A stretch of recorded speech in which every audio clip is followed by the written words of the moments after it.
Your backyard is a forgotten emergency room, and most people are slowly mowing it down. Right now, growing within 30 feet of the average home, there are plants with documented effects on inflammation, nerve pain, immune response, and wound healing. Most people have never looked at them twice. I spent 20 years as a registered nurse. I watched people arrive in crisis with conditions that had been building for a decade, and I kept seeing the same gap. Nobody had taught them what to do before the ambulance. These 14 plants are what I grow specifically to fill that gap. One of them has been studied in randomized trials for immune response, and the research says timing your use of it matters more than the dose. Most people get that completely backwards. One of them produces a compound that targets the same receptor system as some of the most prescribed sleep medications in the world, free, from a root that smells terrible and costs nothing to grow. And one has clinical data for skin repair that outperforms standard post-surgical dressings in a head-to-head trial. I never saw it used once in the wards. Not once. 14 plants, 14 documented mechanisms. I'll tell you exactly what each one does, why it does it, and how I prepare it. No mythology. No supplements to buy, just the plants. We start with the one that's been in every major anti-inflammatory research pipeline for 30 years, and that most people are still using completely wrong. The first plant on this list has been used medicinally for over 4,000 years. That's not a marketing claim, that's archaeology. Turmeric residue has been found in ancient cooking vessels from South Asia dating back to 2500 BCE. Now, I spent 20 years watching inflammation destroy people's joints, their gut lining, their cardiovascular system. Inflammation is basically your body's alarm system stuck in the on position. The active compound in turmeric, curcumin, works like a master dimmer switch on that alarm system. It targets a signaling protein called NFKB. Think of NFKB as the foreman who keeps yelling, "More inflammation, keep going." Curcumin tells that foreman to sit down and be quiet. Studies suggest this mechanism may be relevant for chronic low-grade inflammatory conditions. Preliminary clinical observations have looked at its potential role in supporting joint comfort, digestive health, and healthy lipid balance. No cure claims. But the data is genuinely interesting. The catch, and this is the part most people miss, is that curcumin on its own is very hard for your body to absorb. It goes in, it mostly goes straight out. But pair it with black pepper. Black pepper contains a compound called piperine. Piperine basically holds the door open for curcumin. Studies indicate it can increase curcumin absorption by up to 2,000%. Here's what I do. Every morning, I make what I call the Oregon paste. It takes 4 minutes. 1 tablespoon of fresh grated or powdered turmeric, half a teaspoon of fresh cracked black pepper, 1 tablespoon of cold-pressed olive oil. The oil helps carry the fat-soluble curcumin into your bloodstream. That's the nursing logic. Fat-soluble compounds need fat as a carrier. Stir it into warm water or broth. Not boiling. High heat degrades curcumin. You want warm, not scalding. I've been doing this most mornings for 6 years. I'm not promising it's done anything miraculous, but my inflammation markers at my last blood panel were things my GP called remarkably quiet. I grew up in a house where elderberry syrup appeared every October without fail. My grandmother kept an elder shrub at the back of the property and treated it like a family member. I thought it was charming folklore. Then I became a nurse and started looking at the actual research. Elderberries contain a specific class of compounds called anthocyanins. These are the pigments that make the berries so dark, but they also happen to bind to the surface proteins of certain respiratory viruses, essentially making it harder for the virus to latch onto your airway cells. Several randomized controlled trials have examined elderberry extract in the context of upper respiratory illness. Evidence indicates it may reduce duration in some cases. The effect sizes are modest, not dramatic, but for a plant you can grow in your backyard, modest is still worth growing. One important note: raw elderberries, and especially the bark, leaves, and roots, contain cyanogenic glycosides, specifically sambunagrin, which can break down into hydrogen cyanide in the digestive system and cause nausea, vomiting, and dizziness. Always cook the berries. The heat neutralizes these compounds. This is one case where traditional processing knowledge has a precise chemical rationale behind it. My autumn ritual. Every year when the berries ripen, strip the berries from the stems. Stems go in the compost. Into a heavy pot. 1 cup of dried berries or 2 cups fresh. 3 cups of filtered water. A cinnamon stick, 3 cloves, and an optional half-inch slice of fresh ginger. Bring to a boil, then reduce and simmer for 45 minutes. Let it cool until it's barely warm to the touch, well below body temperature. Honey's enzymes begin to break down above about 40 degrees Celsius or 104 degrees Fahrenheit, so adding it to hot liquid defeats the purpose of using raw honey. Strain, press the berries through the sieve, stir in half a cup of raw honey once the liquid is properly cooled. Bottle it, refrigerate, keeps for 2 to 3 months. A tablespoon in the morning through cold and flu season. That's all. Simple. People tend to dismiss lavender because it smells pleasant. Anything that smells that nice can't be serious medicine, right? That's the wrong assumption. Lavender's primary active compounds are linalool and linaloyl acetate. When inhaled, these molecules interact with GABA receptors in the brain. GABA is essentially your nervous system's brake pedal. It slows down the runaway signals that produce anxiety and poor sleep. A systematic review of clinical trials published in evidence-based complementary medicine literature suggests oral lavender preparations may have a statistically significant effect on generalized anxiety symptoms. That's not aromatherapy marketing. That's controlled trial data. The inhaled route is also documented. Hospital-based studies have looked at lavender aromatherapy in pre-procedure anxiety, a relevant context for a nurse.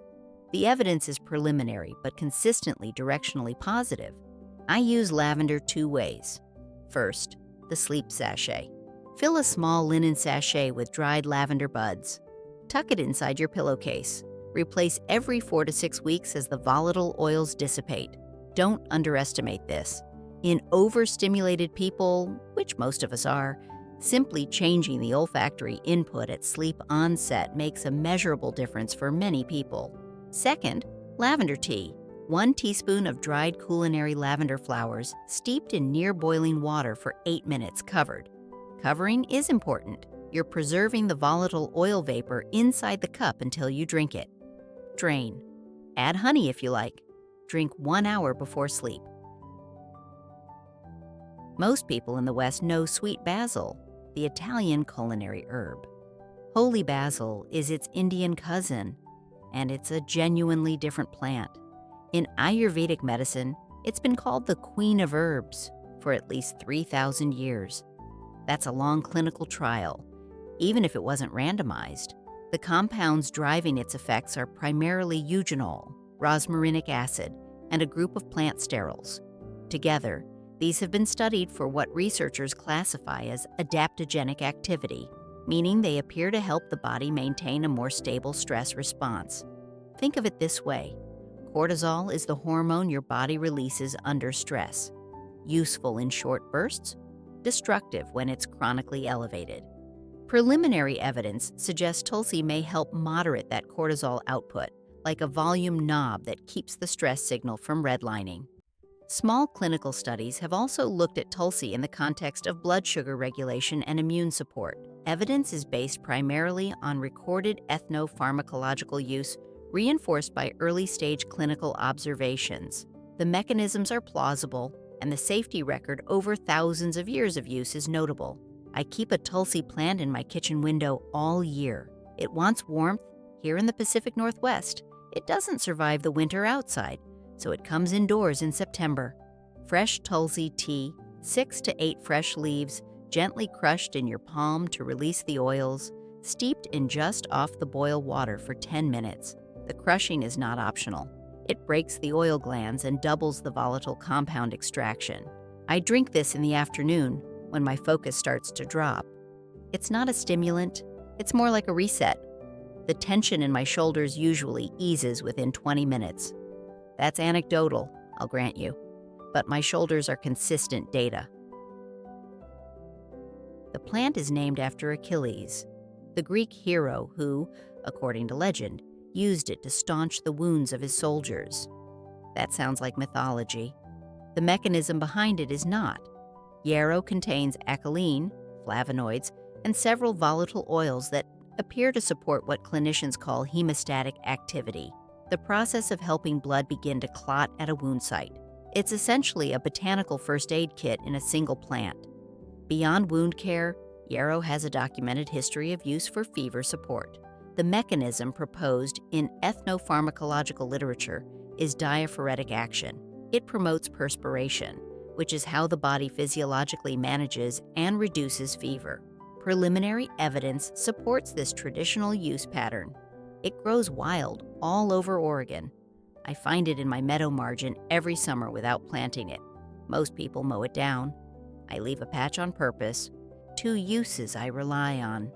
First, for cuts and minor abrasions in the garden. Pick a few leaves and flower heads. Clean your hands.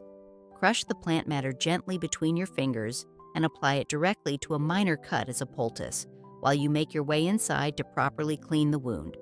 This is first response, not replacement for proper wound care. Second, for fever support, yarrow tea. 2 teaspoons of dried yarrow flowers per cup, steeped covered for 15 minutes. Drink warm, then rest under a blanket. The warmth and the yarrow together signal the body to release heat through perspiration. This is the mechanism, not magic. Monitor the fever and see a doctor for anything that's climbing past 102 or persisting past 48 hours. That's the nurse talking. Valerian has one of the longest documented histories of any sedative plant. Roman physicians used it. Medieval monasteries cultivated it specifically for nervous complaints. The root smells terrible, earthy, almost feral. That's not a flaw. That's the active chemistry you're smelling. The key compounds are valerianic acid and a group called valipatriates.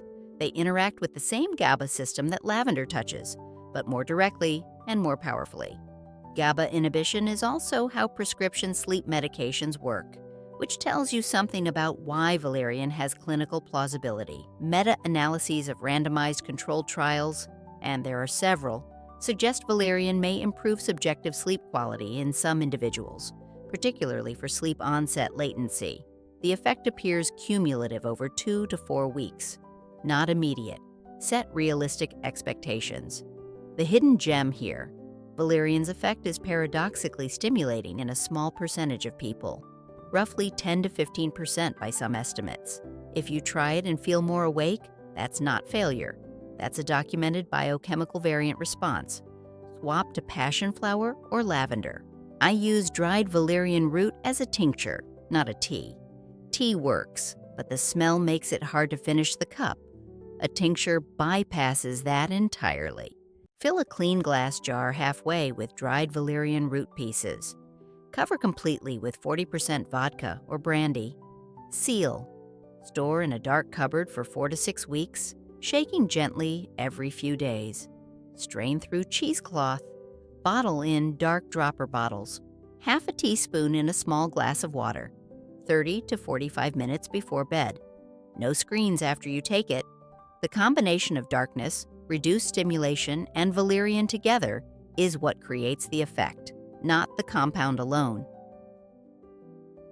If you have a lawn, you have plantain, not the banana relative, the broad-leafed weed that comes back no matter what you do to it. People spend serious money trying to eliminate this plant. I find that genuinely funny.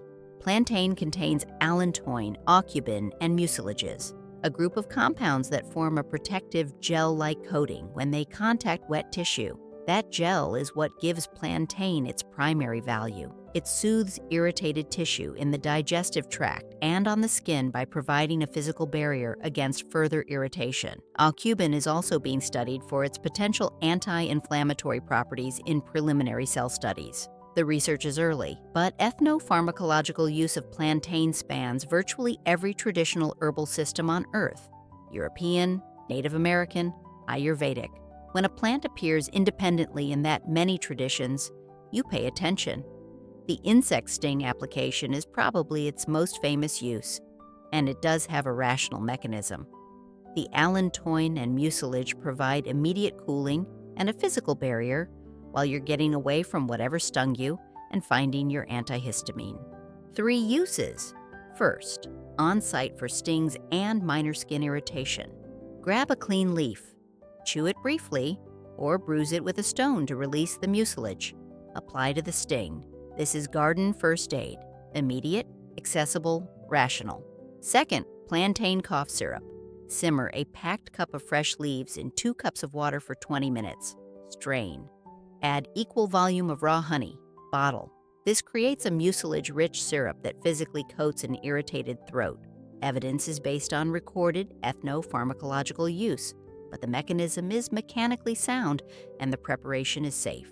Third, simply add the young leaves to salads. The flavor is mild and slightly mushroomy. It's also a legitimate food source. That's how traditional communities used it, as both food and medicine simultaneously. Lemon balm is a mint family plant that smells like lemon drops and grows with the enthusiasm of a weed. If you plant it, plan for more of it next year. That's a feature, not a bug. The primary active compound is rosmarinic acid, also found in rosemary, holy basil, and several other mints. It inhibits an enzyme called GABA transaminase, the enzyme that breaks GABA down and removes it from your system. By slowing that breakdown, rosmarinic acid lets GABA accumulate. More GABA means a gentler, quieter nervous system. It's a different route to the same destination as lavender or valerian, but it's acting upstream on the enzyme, not the receptor itself. Small clinical trials suggest lemon balm may support a calmer mood state and improve focus in people experiencing mild anxiety. The studies are not large, but the safety profile is excellent. The plant is trivially easy to grow, and the margin between effective use and excessive use is very wide. What's less well known, lemon balm has antiviral properties that have been specifically studied against herpes simplex virus in topical applications. Several controlled trials suggest a lemon balm cream may shorten the duration of cold sore outbreaks. I grow lemon balm at the back of the kitchen garden, and I dry a large batch every August. Fresh or dried lemon balm tea. A small handful of fresh leaves or 2 teaspoons dried, steeped covered for 10 minutes. The covering matters. You're retaining the volatile oils, which are part of the active fraction. Don't skip it. For topical cold sore application, steep a very strong concentrate, 3 tablespoons dried leaf per half cup water for 15 minutes. Let it cool.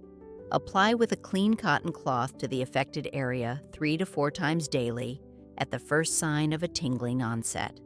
The evidence for this application is the most clinically solid of all lemon balm's traditional uses. There's a reason rosemary has been associated with memory since at least the ancient Greeks. Shakespeare put it in Hamlet. Medieval scholars wore sprigs of it in their hair during examinations. I used to think this was charming superstition. Then I read the neuroscience. The dominant mechanism studied in cognitive research involves 1,8-cineol, a compound in rosemary's volatile oil that readily crosses what we call the blood-brain barrier. Once there, it appears to inhibit an enzyme called acetylcholinesterase, which is, notably, the same target as several pharmaceutical cognitive support compounds. Rosemary is doing something pharmacologically real. Preliminary research out of the UK suggests that simply being in a room diffusing rosemary essential oil correlates with measurably improved performance on serial subtraction test, a standard cognitive function assessment. The study was small, but the result was striking. Rosmarinic acid, which rosemary shares with lemon balm and holy basil, also has documented antioxidant activity. Internal rust prevention is how I think about it. Your cells face daily oxidative pressure from normal metabolism. These compounds help manage that. My favorite rosemary protocol is the simplest one, and it started by accident. Rosemary cold infusion. Take a large sprig of fresh rosemary. Drop it in a glass jar of cold filtered water. Leave it in the refrigerator overnight. In the morning, drink the water over the course of the day. It's subtle. The 1,8 cineol moves into the water slowly. The flavor is clean and faintly piney, and you're getting a gentle, steady exposure throughout the day rather than one acute dose. I also keep a small rosemary plant on my desk. The research suggests ambient inhalation has a measurable effect, so I occasionally run my fingers through the leaves while I'm reading, releasing a little cloud of volatile oil into the air. I don't know if that's science or ritual at this point. Probably both. Echinacea is probably the most researched herbal immune support plant in Western clinical literature. It's also one of the most misunderstood. The confusion comes from people treating it as a vitamin, something you take daily indefinitely. That's not how it works. Echinacea's active constituents, particularly alkylamides and polysaccharides, appear to activate macrophages. Macrophages are your immune system's first responder cells. Think of them as the patrol officers. Echinacea doesn't create more officers, it makes the ones on duty more alert. The research is clearest for one specific application. Taken at the very first sign of a respiratory illness onset, the scratchy throat, the slight fatigue, it may reduce duration and severity. The meta-analyses are mixed but directionally consistent at that use case. Used as daily prevention for months on end, there's less support and a theoretical risk of tachyphylaxis, your patrol officers stopping taking the alert signals seriously. Use it like a fire extinguisher. You don't leave it running continuously. You reach for it when there's smoke. I grow Echinacea purpurea in the garden for the roots and the flowers. After 3 years, it takes patience. I harvest the roots in autumn. Root tincture. Chop the cleaned roots into small pieces. Fill a jar 1/3 full. Cover with 60% alcohol, higher than my Valerian tincture, because the alkylamides are more soluble in higher proof spirit. I use 120 proof vodka. 6 weeks? Dark cupboard. Shake every few days. Drain and bottle. Protocol at first sign of illness. Half a teaspoon in water, 3 times daily, for no more than 10 days. Then stop. Rest the system. If symptoms worsen, persist beyond 5 days, or develop a fever above 102 degrees, that's a signal to see a doctor. The plant doesn't override that decision. Calendula might be the single most useful plant for a home herbal kit. It's easy to grow. It blooms prolifically. It dries without losing its potency. And it has one of the most well-supported topical wound healing profiles in botanical medicine. The active constituents include triterpenoids, flavonoids, and polysaccharides. Together, these appear to support wound healing by promoting what researchers call granulation, the process by which new tissue forms to fill a wound. They also have documented antimicrobial activity against certain bacterial and fungal strains in laboratory settings. In clinical settings, and I mean actual randomized controlled trials, Calendula has been compared against standard treatments for post-surgical wound care and radiation dermatitis in cancer patients. The evidence is preliminary but consistently positive for topical use. It's also a legitimate food. Calendula petals have been used in cooking across Europe for centuries, in soups, salads, as a saffron substitute. This dual role as food and medicine is a pattern you'll keep seeing in the most useful plants. I make a large batch of calendula-infused oil every summer. This is the base for everything else. Salves, lip balm, wound ointment. Fill a clean dry jar tightly with dried calendula petals. Not fresh. Moisture causes mold. Cover completely with a light carrier oil. I use olive or sunflower. Seal. Place on a sunny windowsill for 4 to 6 weeks, or in a warm oven at the lowest setting for 8 hours if you're short on time. Strain through cheesecloth. The resulting oil will be golden and faintly aromatic. From that oil, a basic salve. Melt 1 tablespoon of beeswax per every 3 tablespoons of infused oil over a gentle double boiler. Remove from heat, add a few drops of lavender essential oil if desired, pour into small tins, leave undisturbed to set. This is what I keep in my garden first aid kit. It covers dry skin, minor cuts, chapped lips, and mild rashes. Ginger is one of the most clinically validated herbal medicines for a specific use case, and that use case is nausea. The evidence for this is some of the most robust in the entire herbal medicine literature. The active compounds are gingerols and shogols, the latter being more concentrated in dried ginger. They work primarily on serotonin receptors in the gut and the brainstem. This is significant because nausea is largely a serotonin-mediated event. Ginger isn't just settling your stomach through vague warmth, it's hitting a specific receptor target. Multiple randomized trials have examined ginger for chemotherapy-induced nausea, morning sickness in pregnancy, and post-operative nausea. The evidence across these three very different contexts is consistently supportive. That's unusual specificity for a plant. Beyond nausea, ginger has documented activity on COX-2 inflammatory pathways, essentially the same mechanism as certain anti-inflammatory medications, though far milder. For general joint comfort support, the evidence is preliminary but rational.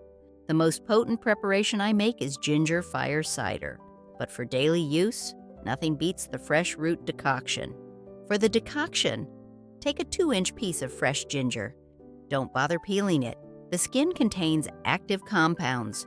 Slice it thin. Simmer, not steep, in 2 cups of water for 15 minutes. Simmering, rather than steeping, drives out the deeper stored gingerols. Strain. Drink warm. I add a squeeze of lemon and a drizzle of raw honey. For nausea specifically, sip it slowly. Small amounts over time are more effective than drinking the whole cup at once. That's just how serotonin receptor modulation works. Sustained gentle input rather than a single acute load. Nettle stings you, it invades your garden, it spreads aggressively, and it is one of the most nutritionally dense plants you can grow. Iron, calcium, magnesium, vitamin K, vitamin C. The mineral profile reads like a multivitamin. This is not a weed, it's a misidentified food crop. The sting is from a cocktail of compounds in the hollow hair tips: formic acid, histamine, serotonin, and acetylcholine. Formic acid was historically blamed for the pain, but current research indicates it's present at too low a concentration to be the main culprit. It's primarily the histamine, serotonin, and acetylcholine that drive the inflammation and the prolonged stinging sensation. Ironically, preliminary evidence suggests that the inflammatory compounds in the sting may actually produce a counter-regulatory anti-inflammatory response when used therapeutically. This is the principle behind a traditional practice called urtication, intentionally applying nettles to arthritic joints. Evidence is based on recorded ethnopharmacological use with some supporting preliminary data. For internal use, nettle has documented antihistamine activity when consumed as an extract. Small clinical studies suggest freeze-dried nettle may reduce allergy symptom scores. The mechanism involves inhibition of histamine release, which is, again, exactly what over-the-counter antihistamines do, just less potently. Cooking completely neutralizes the sting. The moment the leaves hit boiling water or dry heat, the formic acid and histamine are denatured. You're left with a dark green leafy vegetable with an earthy, spinach-like flavor. Harvesting protocol first, because this plant bites back if you're careless. Wear gloves, use scissors. Harvest only the top 4 to 6 leaves of young plants in spring. This is when mineral content is highest and the taste is best. Once they flower, they become tougher and more bitter. Never harvest near roadsides or where chemical spraying may have occurred. Nettle infusion.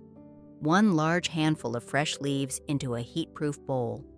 Pour over just off the boil water. Cover tightly and steep for at least 30 minutes, longer than most teas. The extended steep draws out the minerals as well as the volatile compounds. Strain, drink. The flavor is deeply green, almost savory. I drink it during allergy season instead of reaching for antihistamines first. Cooked, blanch the leaves for 90 seconds in hard boiling water. Drain immediately. Squeeze out excess water. Use exactly as you'd use cooked spinach, in soups, pasta, on toast with eggs. The sting is completely gone. It's just food. The last plant on this list is also the one I approach most carefully. St. John's wort has some of the most substantial clinical evidence of any plant in herbal medicine for one specific application, and it also has the most clinically significant interaction profile. Both things are true simultaneously. The active compounds most studied are hypericin and hyperforin. Their proposed mechanisms involve modulation of serotonin, dopamine, and norepinephrine reuptake, the same general class of action as several prescription antidepressant medications. Multiple meta-analyses, including large Cochrane reviews, suggest St. John's wort may be comparable to low-dose pharmaceutical antidepressants for mild to moderate depression, with a lower side effect profile in those specific analyses. Now, the critical nursing caveat, and I mean critical. St. John's wort is a potent inducer of an enzyme system in the liver called CYP3A4. This system processes a very large percentage of prescription medications. By speeding up this processing pathway, St. John's wort can reduce the effective blood levels of certain medications, including anticoagulants, contraceptives, antiretrovirals, and cyclosporin. This is a documented clinically significant interaction. If you are on any prescription medication, any at all, speak with your pharmacist before using St. John's wort. That's not a disclaimer. That's a concrete safety step based on documented biochemistry. For those with no medication conflicts, the traditional preparation is the oil, which is also the most striking thing to make. Pack fresh flowers and buds, specifically the buds, which have the highest hypericin concentration, into a clean, dry jar. Cover with olive oil. Place in a sunny window for 6 weeks. Watch the oil turn a deep, vivid red. The black glandular dots along the petal margins are where hypericin is concentrated, and as they release into the oil, that's what turns it that dark crimson color. It's one of the most visually dramatic things in home herbal preparation. This oil is used topically for nerve pain along the surface of the skin, minor burns, and wound healing support. The internal applications, those relevant to mood support, would require standardized extracts from a reputable supplier, not homemade oil. The internal use needs consistent hypericin concentration, which home preparation cannot guarantee. Be precise about what each preparation is for. 14 plants, every one of them documented, every one of them growable, none of them magic, all of them rational. What I hope you take away from this isn't a shopping list. It's a different way of looking at what's already growing. The dandelion by the fence, the plantain in the path, the nettle at the back corner you've been meaning to pull out. These plants existed long before the pharmaceutical industry. They'll exist long after it. They're not alternatives to modern medicine. They're complements to it, if you understand what they do and how to use them correctly. I left nursing because I wanted to live in the preventative space, the place that happens before you need the hospital. This garden is that space for me. I hope some of this gives you a place to start building yours. If any of this was useful, subscribe. There's a lot more where this came from. New research, new preparations, new plants I've been testing.